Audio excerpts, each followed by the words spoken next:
Good afternoon and welcome to Locked in Stitches. Okay, let me just make sure. Okay, I'm hoping you guys can see me here. As always, I am Julie Hall Designs. Thank you, or I'm Julie Hall. Thank you so much for joining me this afternoon. As you can see, I've blinged it up a little bit. This is the headband that we are making this week, and I'm loving how it has turned out. If you ignore the fact that, of course, my roots need doing, unlike Princess Kate's, I think this is a reasonable facsimile of what she wore on the coronation. And this afternoon, not only am I going to show you how I've stitched it and put it all together, I'm going to bling it up a little bit with a couple of hot fix crystals, and I'm also going to show you how I digitize the lace. I know it's something that a lot of people have been asking for, and I've gotten a lot of feedback on the classes on how much you guys have enjoyed seeing how different things are digitized. So it seems like a nice opportunity while we're stitching for me to show you exactly how I digitize just a simple piece of lace. But let's get going with how we are going to stitch and a couple of tips and tricks for working with our with stitching lace.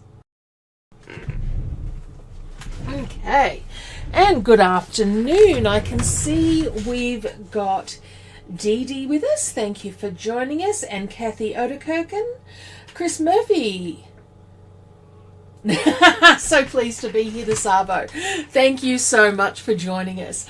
Now, I have attempted, I hope it is working for you guys.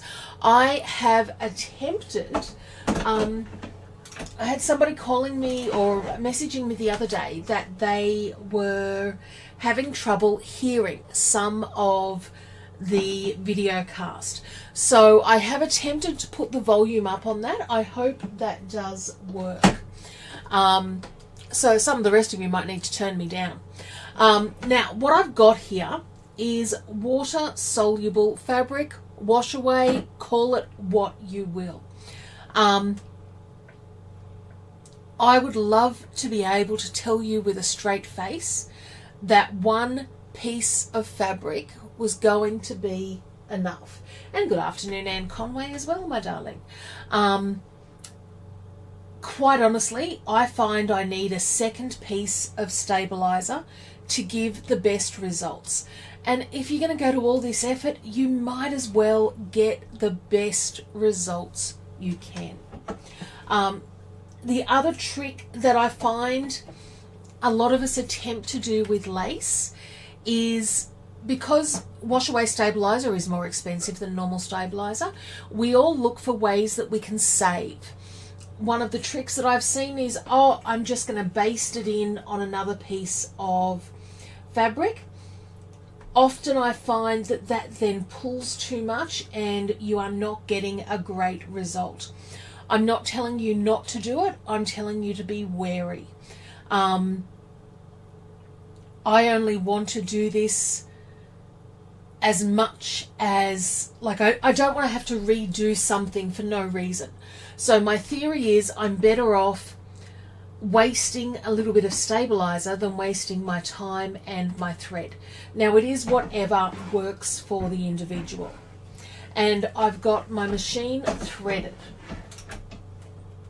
Now, what I'm going to do, and this is a trick that the lovely Michelle Reynolds showed me years ago, and I think she got it from Sue Box. But if you go to where the first stitch is going to start, and then you do your needle up and down, and you pull whatever thread you're using in your bobbin to the top, you are going to get a better finish on your lace work. And this is because this thread is not going to be all flopsy-wopsy making ugly bits in the center. Now I'm then just going to hold that for the first couple of stitches and trim away.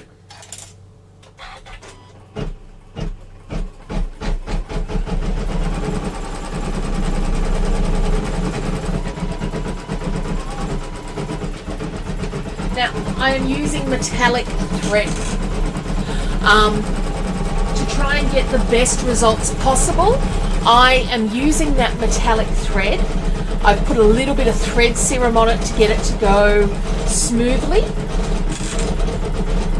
and in the hope that I do not have to trim it up.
Sorry guys, I'm not sure what went wrong there, but I'm hoping you can now hear me.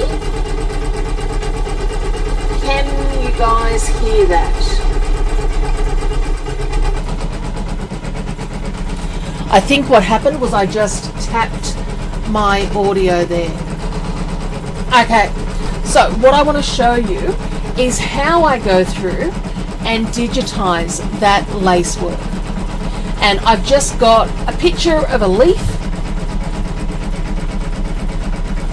and I'm going to zoom in on a little bit, and it is a closed shape.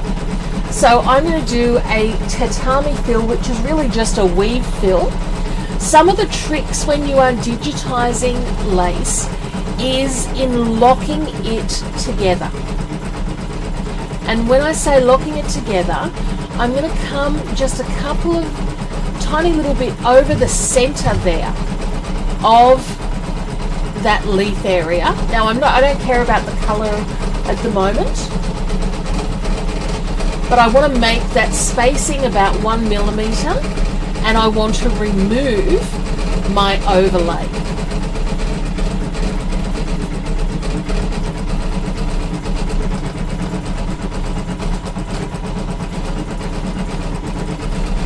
And then I'm going to overlap it again, and what I'm hoping there is that those threads are going to lock each other together in the final process. Now once I've got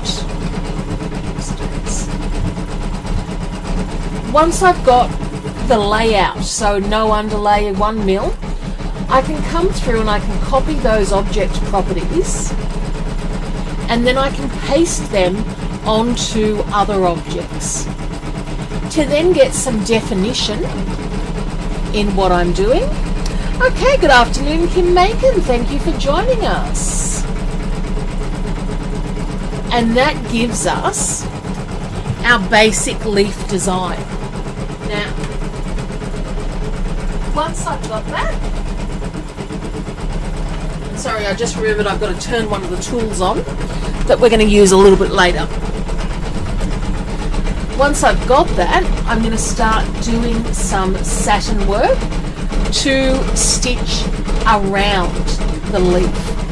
So I just want to do an open shape in satin,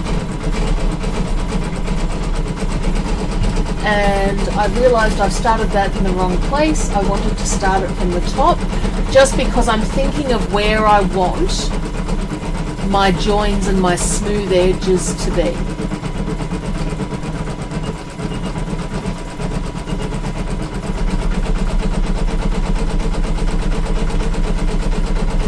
Now,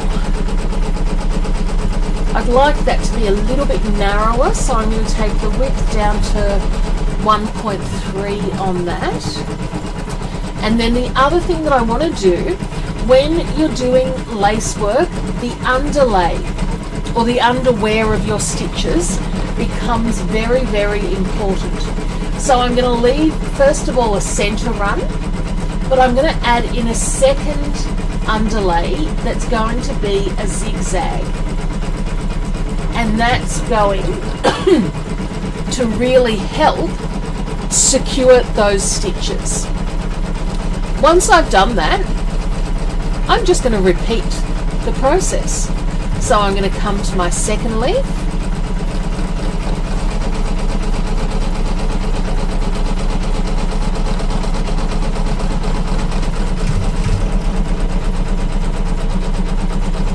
and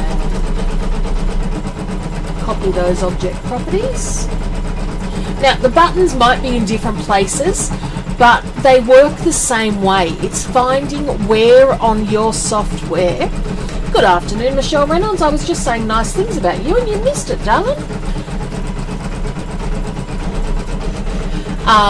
So it's finding the parts on your software that allow you to do the same thing.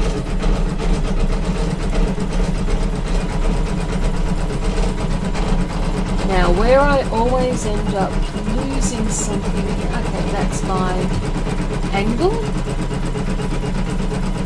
And you can see that crossover just there. So again, once I've got that,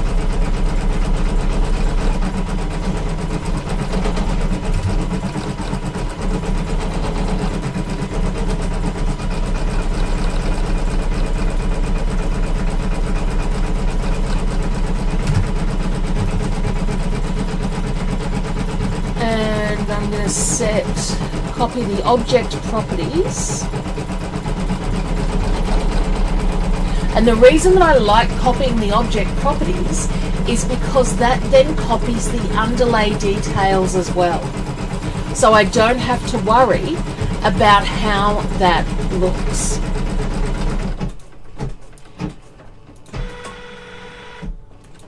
Okay, now let me come through here and got stitching's looking fabulous. We love that. But what I've got is, and one of the joys of metallics is if your thread is going to break, it is going to break on a jump, or it's just not going to hold its tension, I guess, for lack of a better term.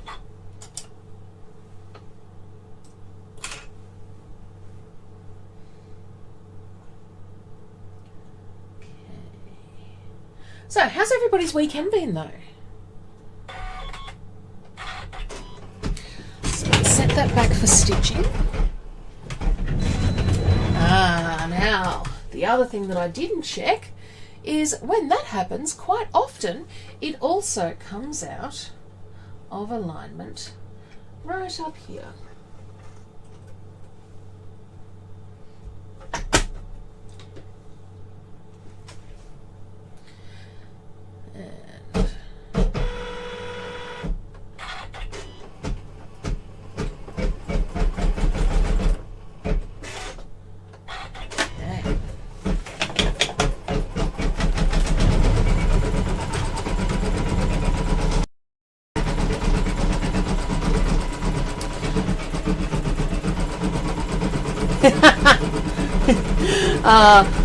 Don't worry, Michelle, I was telling everybody how you were the person who taught me how to, the lace trick of bringing the thread up to the top. Okay. Now, obviously, when you are doing more detailed lace, it is more involved. But one of the things that I like about this project, and I'm going to get even lazier on this one, you know, and I'm going to do both sides.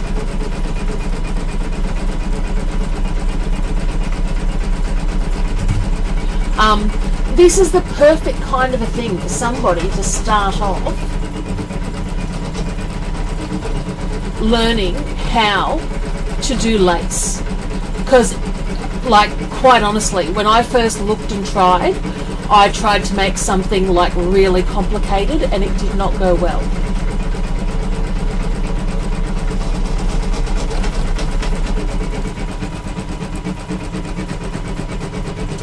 You're right, I didn't bring the bobbin thread up before starting the second one.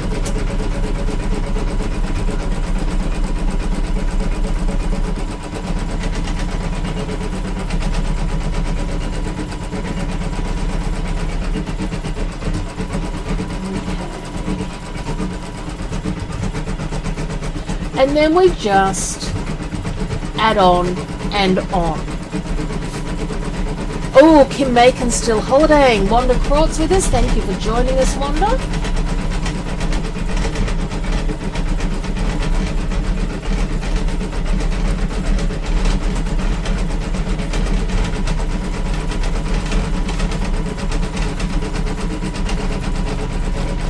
I think we had, when Edward and I were having breakfast this morning, I was saying my word for the day is optimism. Like, we've got this beautiful sunshiny day here in Canberra,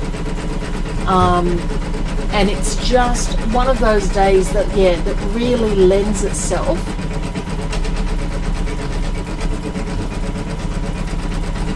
to, you know, feeling like spring is in the air, to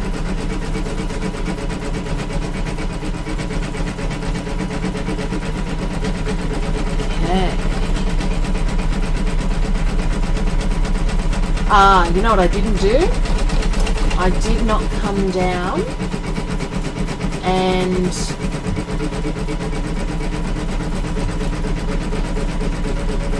apply that last satin format on that.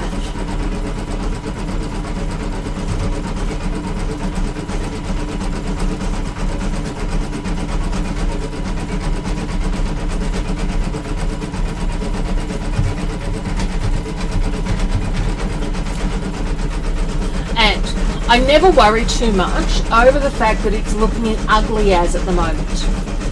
Do not let that worry you. Instead, just, you know that it's all going to get better. So again, we're overlapping that center line a little bit so that everything's going to hold together.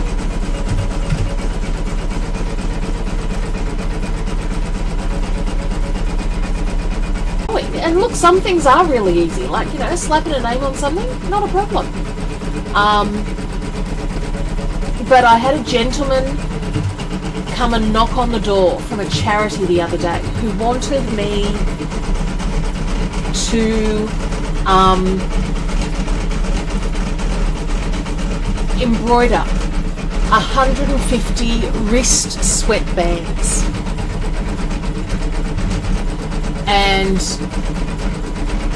thankfully I had the machine running, doing something else, so it was an easy thing to show him just how much he was asking, and I gave him a better solution. Okay, so now that I've got all of that done, I want to come through and I'm going to highlight all of my pieces, and I'm going to select the branching option. Oops, days.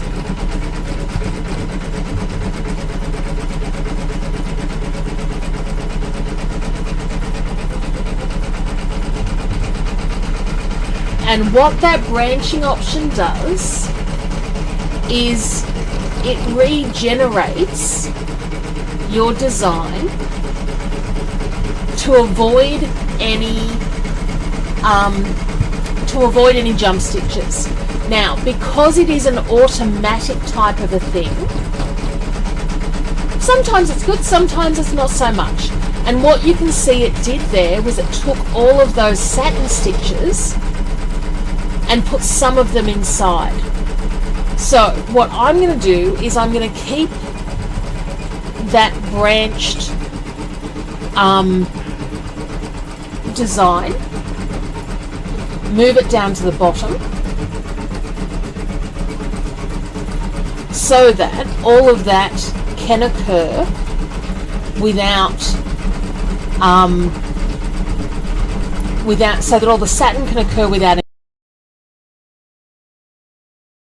Why I don't use branching that often is because I like to say where the needle ends and begins. Okay, let's come through and have a look. Oops, didn't mean to show you guys that one. Let's come through and see what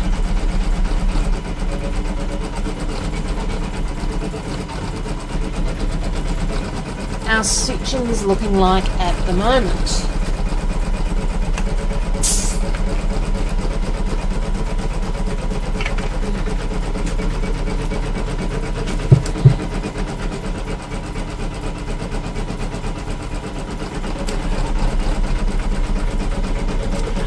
Michelle's asking what angle I've got those base stitches on. Whatever angle looks good. Let me go back there for you, Michelle, and I'll show you. Actually, let me first of all, because I'm sure this is going to jump up as well, and it has.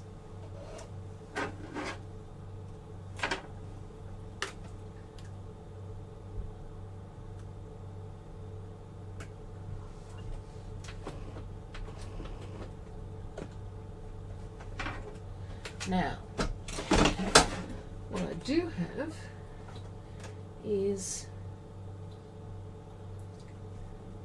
my top thread cut, but not my bottom thread. So let me come through there.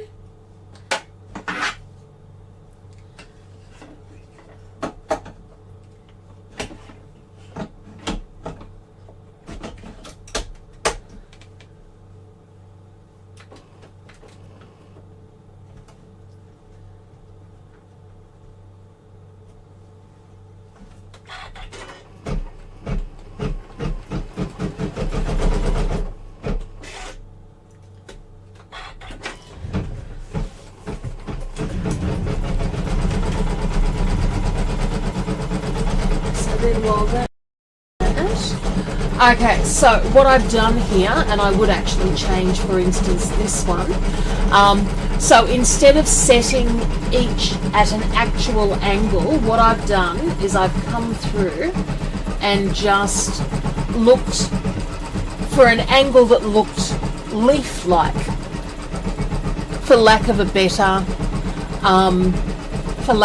term. So really just trying to give it that that dimensional appeal.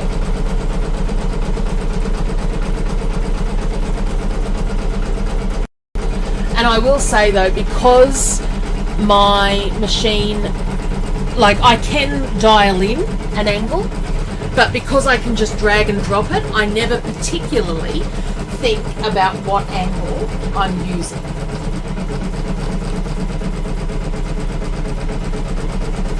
Oh, 6 degrees. I probably would have been quite happy for 6 degrees. I have no doubt that we were a little bit cooler than that this morning.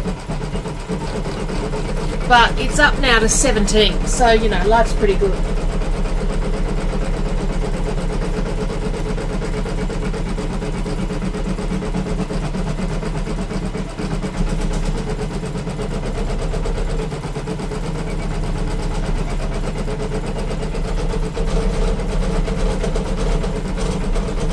And you can see here, so it's going across this way and then it's going to go back up that way, just to give that dimension.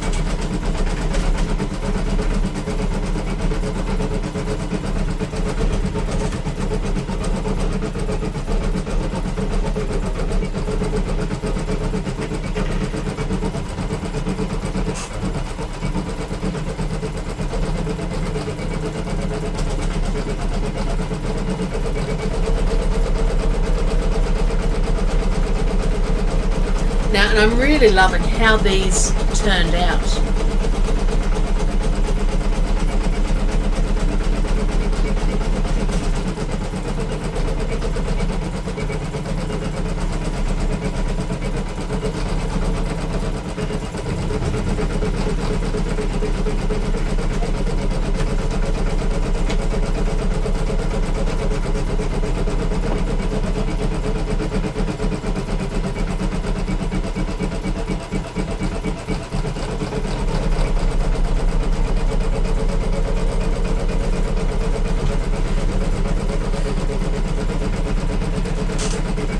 The other thing that I love is so often, like most families, my kids think I'm, a bit daggy, a bit not with it. The girls actually quite liked this one. So, I feel like I had a win. Oh, now I went to IKEA yesterday. And the reason I'm telling you guys this is because I got something cool.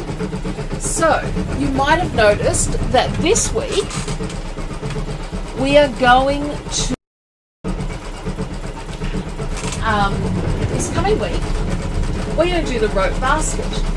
And the rope basket I've done with a fabric bottom, I've done the Delft work design in the centre, but I found at IKEA yesterday a 4-pack for $10. They're about a 2 mil thick cork, and I'm going to give embroidery a piece of the cork as the base a go. So I thought I'd share my fun stuff with you there.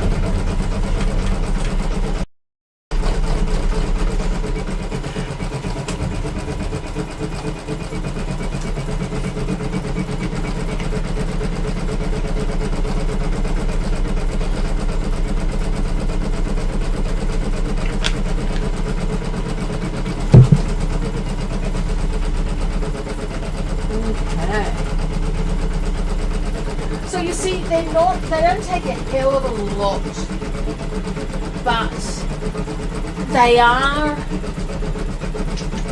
and particularly when you're working slow, they're not the quickest thing to stitch.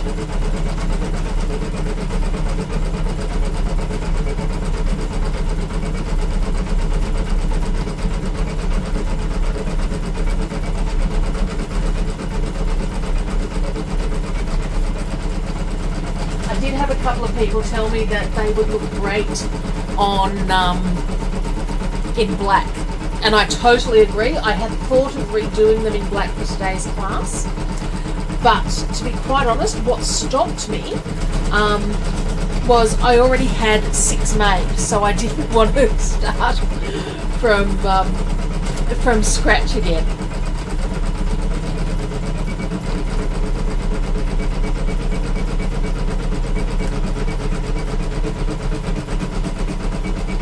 But I felt very Shakespeare's Midsummer Night Dream with these.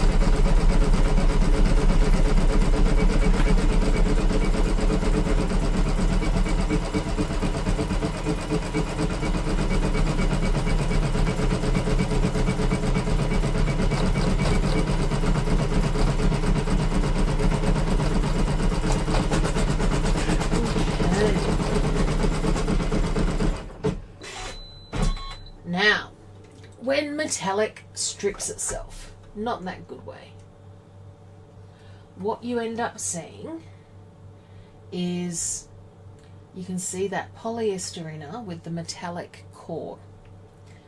So, look, it does happen no matter how good a quality the metallic you use, it is going to happen. And it's just sort of getting around that, and always make sure that you pull it through enough that you're back to sort of beautiful thread before you rethread.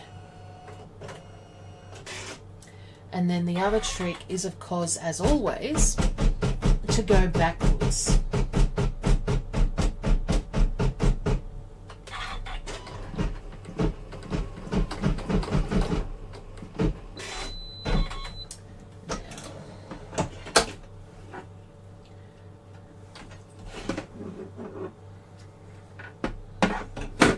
second time it goes wrong, you got to think, okay, what's happening?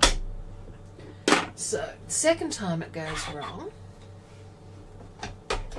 And look, I know I'm a bit of a nerd, but I will show you this because I think it's kind of cool on my plate.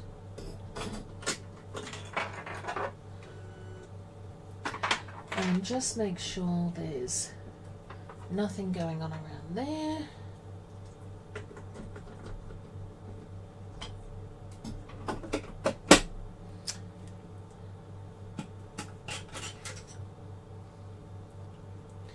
Now it looks like it's threaded fine, but when it goes wrong the second time, I will generally go through and do a rethread, just because I'm on the better safe than sorry track.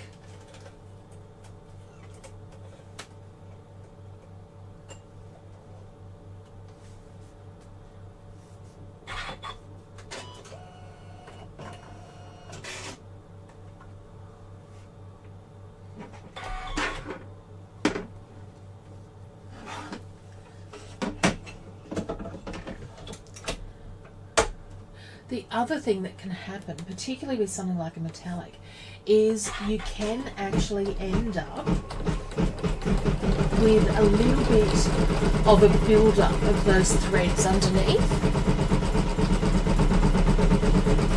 which does make it difficult to get in.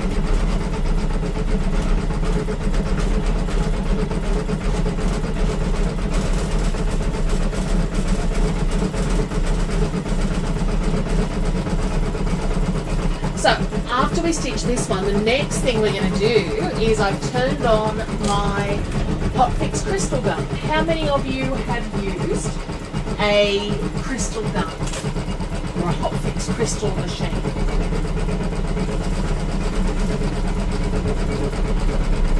If you're like me, you've probably purchased it, and a good 11 and a half months out of the year it sits there doing nothing.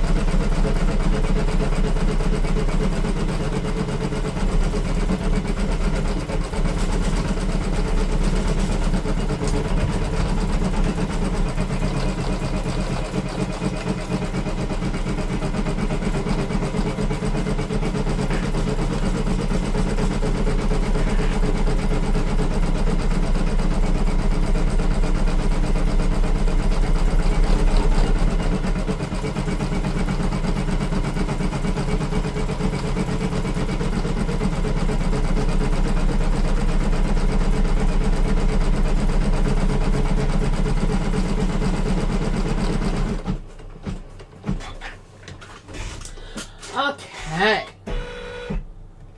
so that is our design. What I would then be doing is trimming around, and I just lay these in a little pool of water and let the stabilizer drift away from them. If I want lace that's going to go on clothing, I will attach it while the backing is still on it. And then I will run it through the washing machine, which gets rid of all the residue with the lace. So it really just depends on what it is that you are looking to do with it. Now, I am going to move the microphone, and it's always questionable whether this is going to turn it off. If it give me 2 seconds and I will have it right back on. Okay, that looks like it's there from my point of view. I'm hoping you guys can hear as well. Okay, so now we've got our stitched lace, and I just let these guys dry naturally, put them on a towel. But what I wanted to do was something just a little bit different by adding just a touch of bling to some of my leaves. And what I've done is, if you have a look here, I've just attached a single crystal. Obviously, with Kate's ones, they would have been real diamonds, I'm sure. Mine are not. And I've got my hot glue. No, not my hot glue. I'll turn on my hot glue gun over here. But I have my crystal attachment, and I've got some crystals here. Now this is just a little trick that I learnt, and it's just a bit of painter's tape that's just holding the crystals in place. So really just sitting there, and then I can drag them off as needed. Now, I am not a crystal expert, so when these don't come off properly, it is based on something I have done, not the crystals.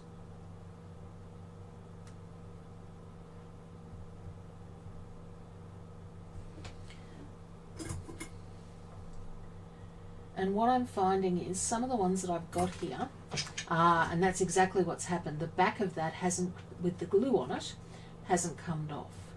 So, and that could be because the quality of the ones that I'm using isn't amazing. Or it could be because they're 10 years old. Who knows?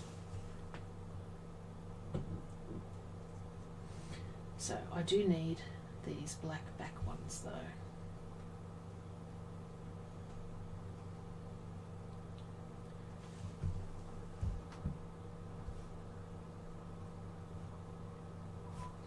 Okay, and I can see we've got Nancy Cook with us. Thank you for joining us. Oh God, Michelle, what'd you do? What'd you say, Michelle?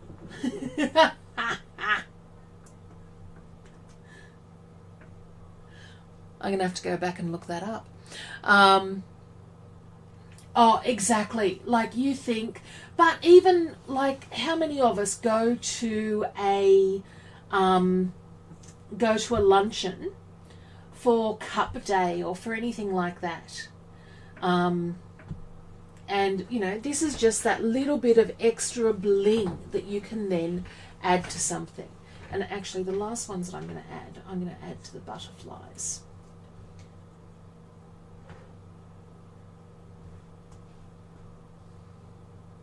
So if you're anything like me, you know, you bought the hot fix gun, you did all of that, and then you never actually used it. So really, this is just all about using up something that we've got. Okay, now let's put the crystal tool away so that we don't burn our hands on that. And we'll get the heat gun tool out, and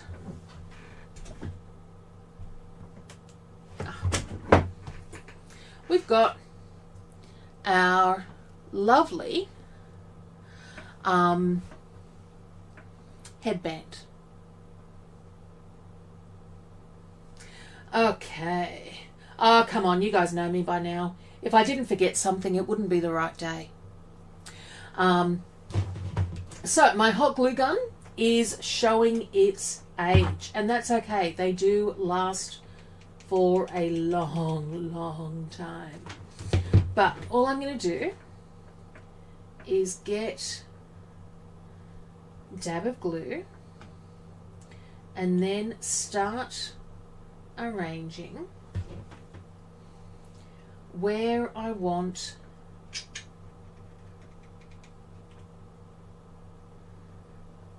my flowers to go. You can go all from one side. It really is incredibly organic. Whatever works for you.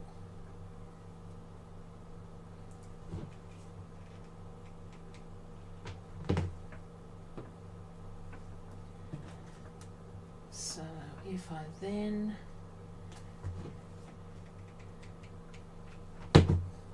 and what I found with the one that I made earlier was I just started layering into whatever looks good. What I found was that one layer wasn't enough. To give real luxe to it, it needed more than one layer. And I'll show you that as I'm going around.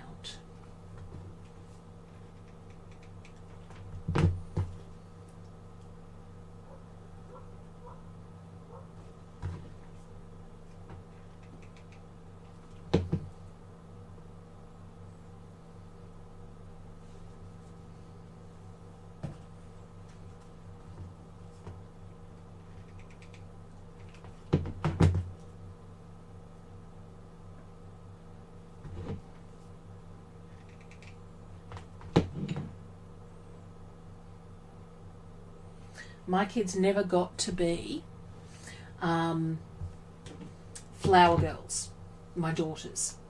And I used to joke with my sister-in-law, who's been with her partner for what was then 20 plus years. I couldn't give a damn whether they got married, but I did think it was quite rude that she wouldn't let, or that she wouldn't get married just so that my children could be flower girls. And the kids heard me one day, and it ended up getting misconstrued into they were going to be garden girls. and so it became a real thing. And then, you know, Cameron was, you know, 4 or 5. So, well, that wouldn't be fair at all. If they get to be garden girls, then he gets to be a garden boy. He'd die at the idea of that now. But yeah, I always remember that one, and I can't help but think that this would make a beautiful little flower girl, sort of a headpiece. Okay, so now I'm halfway through, and look, it's gorgeous, it's sweet, but it just doesn't have a lot of luxe to it at the moment, which I think we really get when we add another layer of flowers to it.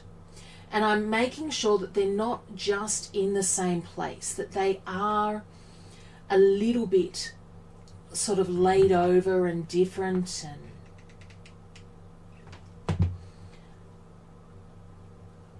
we'll pop a couple of butterflies in there as well.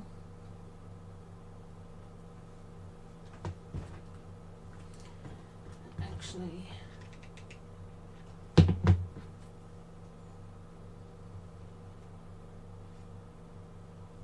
now, to do this, you do kind of need Teflon fingers.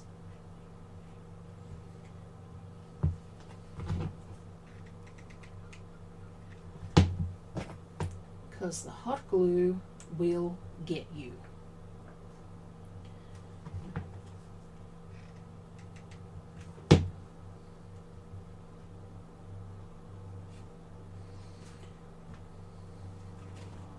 Having said that, I wouldn't do it with, I did get a question from Thursday night's class on whether you do it with PVA. I wouldn't do it with PVA just because I couldn't hold PVA down and have it set. And realistically, what I'm looking to do here is fill in where the where you see any of that black headband. That is what we are attempting to hide.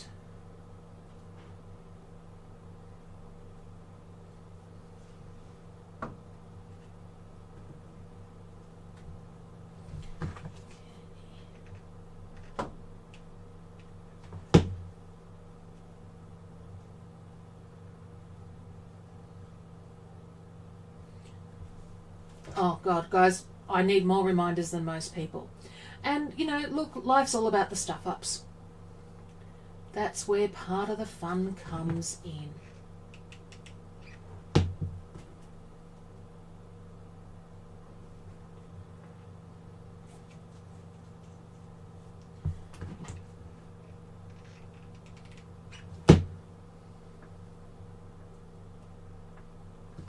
Now, when you run out of one hot glue gun, you just pop in, or glue stick, you just pop in the other one.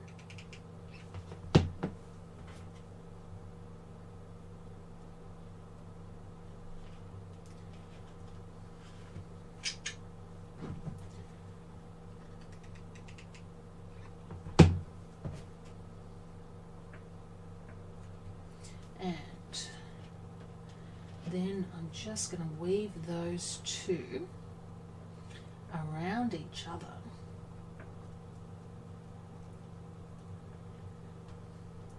And what you have is something very organic. Let me just...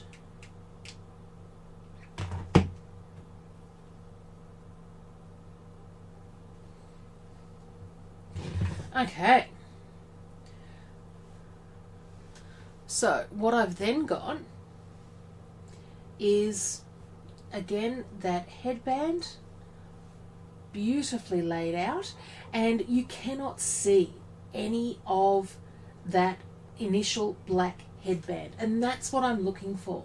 So for me, it's all about something that, sorry, let me just turn that off, and I'm just going to come down back to here. Oops, wrong thing. Okay, so for me, it's all about then just, something that's elegant. And look, I love what Princess Kate did. I thought it was a beautifully done one. Love the fact that her kid matched her. You know, once again, a beautiful sort of a mother-daughter sort of a thing. So they are the two headbands that I have done. And I can see we've got Lucinda Williams as well. Thank you for joining us. You know, one with crystals, one without, all good. And yeah, just an interesting take. Now this one would be a great one. We've got school holidays again in another month, and I know so many of you are supportive grandmothers or carers who help out in school holidays. This would be a great project for a little girl to do. Other things that I've been doing this week, you saw the little bowl, and let me just see, make sure we've got this is my rope bowl beach bag, and I've done it with, once again, that fabric design that we're going to look at doing this week with rope added to it. I've done it with turned it into a beach bag, and I've even lined the beach bag and popped in a pocket as well. So that's going to be an upcoming class, which will be a fun one. And the other one that I've been working on has been, and this one is due to, I saw these on Pinterest, and I thought, you know what, that looks like something that we could definitely do in the hoop. It is the glasses keeper. Now, I wear my glasses full time. Nothing's going to stop that. I do not need this. However, young Eduardo, my beloved husband, he does not wear his full time. And the amount of time that he spends, A, looking for them, and B, dropping them, is amazing. And I think that's just kind of a cute way of doing things. So the pattern for that one will be coming out this week. The worst thing when I was photographing everything was that I had to take my glasses off, and I then couldn't see what I was photographing. So that was a fun one. So join us on Thursday evening and next Sunday as we stitch the rope bowl with a fabric lined base. And this is a great one for anyone with an embroidery only machine, or a machine that doesn't allow you to reset the height of the embroidery foot. I know a lot of you have had trouble with that, and it's such, this is a great way around that, and I know you're going to love it. So until then, guys, have a stitching day. Bye for now.